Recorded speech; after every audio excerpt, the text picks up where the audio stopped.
Testis जो हैं वो दो तरह के सेल से मिलकर बनते हैं।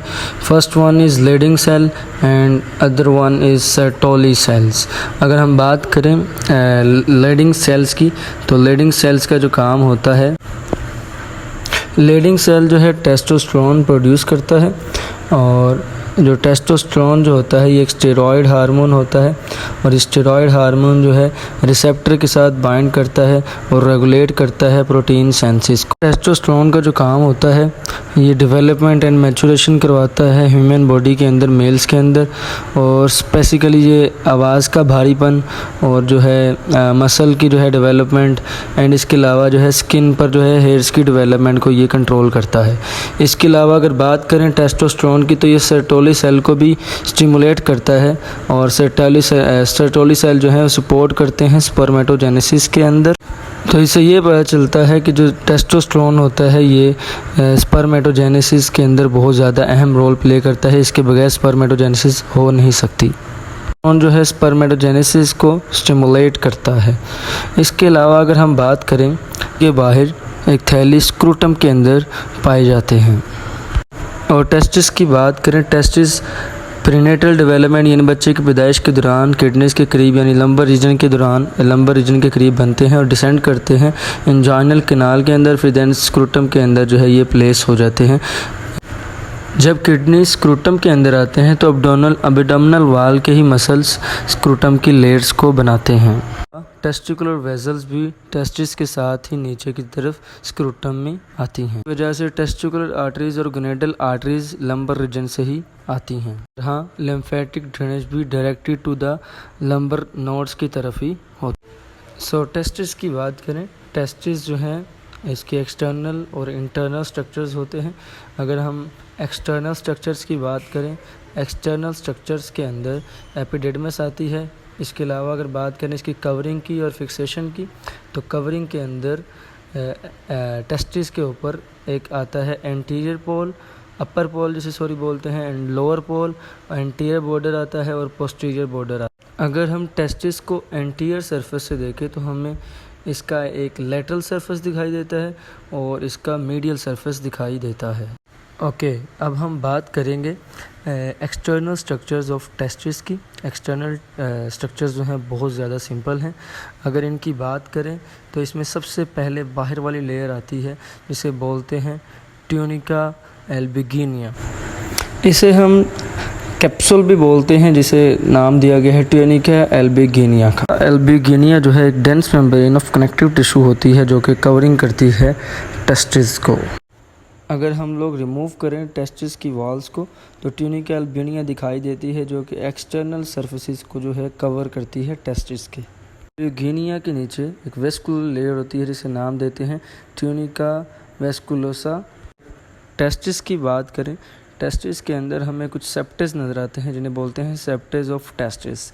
ये तकरीबन 7 से 8 हर टेस्टिस के अंदर मौजूद होते हैं, जो कि इसके सेगमेंट, इन्हीं सेगमेंट्स को लोब्यूल ऑफ टेस्टिस भी कहा जाता है। ये 7 to 8 जो है ये लोकेट, और हर एक लोब्यूल जो है ये कंसिस्ट होता है कॉन्वोल्यूटेड सेमीनेफ्रस ट्यूब्यूल। ये बहुत सारी जो हैं बलदार नालियाँ जो हैं सेमीनेफ्रस ट्यूब्यूल, बलदार नालियाँ जो हैं ये मिलकर एक स्ट्रेट ट्यूब्यूल्स बनाती हैं। अगर टेस्टिस को देखें तो इसके एंटीरियर साइड पर लोब्यूल ऑफ टेस्टिस दिखाई देते हैं, जिनको अभी हमने देखा। इसके अलावा पोस्टीरियर साइड पर मेडिएस्टिनम ऑफ टेस्टिस पाई जाती हैं। मेडिएस्टिनम ऑफ टेस्टिस को जो है रेटी टेस्टिस भी बोलते हैं। और इसके अलावा यहाँ पर इफेरेंट डक्टलेस जो है वो डक्ट्स होती हैं जो कि स्पर्म्स को एपिडिडमस के अंदर लेकर जाती हैं। अब हम बात करेंगे एपिडिडमस के बारे में। एपिडिडमस एक ऑर्गन नहीं होता, बेसिकली ये बहुत सारे ट्यूब्यूल्स जो हैं टाइटली बाउंड करके एक स्ट्रक्चर बनाती हैं जिसे बोलते हैं एपिडिडमस। के अंदर कोई भी फंक्शनल सेल्स भी मौजूद नहीं होते। ये टेस्टिस के लिए बहुत ज़्यादा इम्पोर्टेंट होती है। इसकी एक बहुत बड़ी वजह ये है कि ये स्पर्मेटोजोआ यानी स्पर्म्स के जो है एक रिजर्वायर के तौर पर काम आता है। स्पर्मेटोजोआ जो है मैच्योर होकर स्पर्म्स बनते हैं और स्पर्म्स जो है मूव करके ओवम यानी फीमेल बॉडी के अंदर ओवम एग सेल को जो है ये फर्टिलाइज करने की सलाहियत रखते हैं। मैचुरेशन के 72 डेज़ में से 10 to 12 डेज़ जो है वो स्पर्मेटोजोआ एपिडिडमस के अंदर जो है वो स्पेंड करते हैं। ट्यूब्यूलर पार्ट ऑफ टेस्टिस यानी एपिडिडमस के 3 हिस्से होते हैं। पहला हिस्सा हेड ऑफ एपिडिडमस एंड दूसरा हिस्सा body of epididymis and third part जो है टेल ऑफ एपिडिडमस आता है। टेस्टिस को रिवाइज कर लेते हैं। सबसे पहले इसके कॉन्वोलेटेड ट्यूब्यूल्स आते हैं।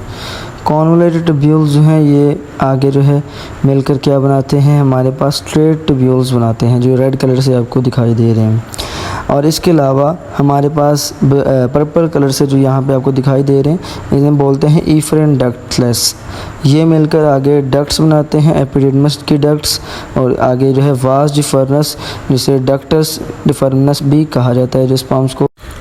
ओके, अगर हम बात करें टेस्टिस की कवरिंग की, एक्सटर्नल कवरिंग्स की, तो उसके अंदर सबसे पहले हमारे पास जो अंदर की तरफ पाई जाने वाली मेम्ब्रेन है, फेशिया है, इसे बोलते हैं internal spermatic fascia.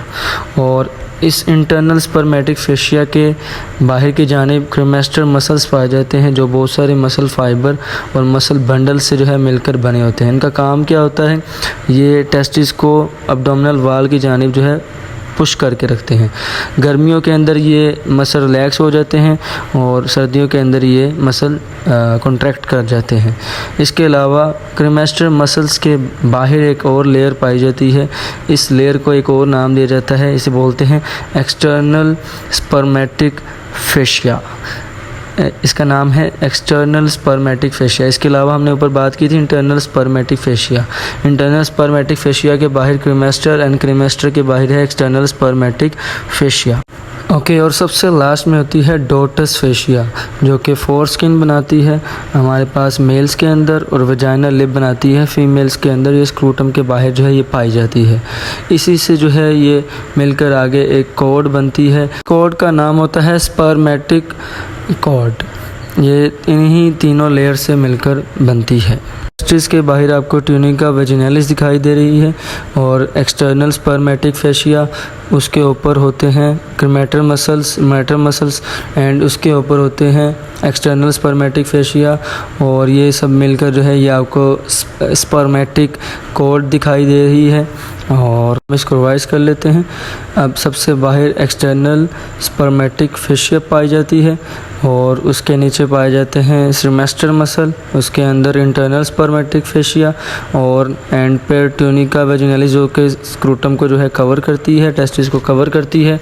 And epididymis पाई जाती है जो कि स्पर्म्स को कलेक्ट करती है। और इसके अलावा अगर बात करें इंजाइनल कैनाल है जहाँ से ये स्पर्मेटिक कॉर्ड और देन ये स्पर्मेटिक कॉर्ड आगे वास डिफर्नस की फॉर्म में आगे इंजाइनल कैनाल से होते हुए आपके male part of the genital system तक स्पर्म्स को पहुंचाती है। हमारे पास है डक्टस डिफर्नस जिसे वास डिफर्नस के नाम से भी जाना जाता है। ये स्पर्म्स को जो है पहुंचाती है आपके मेल जेनिटल पार्ट जिसे पेनिस भी कहा जाता है, वहाँ तक स्पर्म्स को जो है पहुँचाती है। इसके रास्ते में आने वाले बहुत सारे ग्लैंड्स हैं, उन्हीं ग्लैंड्स पर अगले वीडियो के अंदर हम लोग बात करेंगे उन ग्लैंड्स का क्या काम होता है।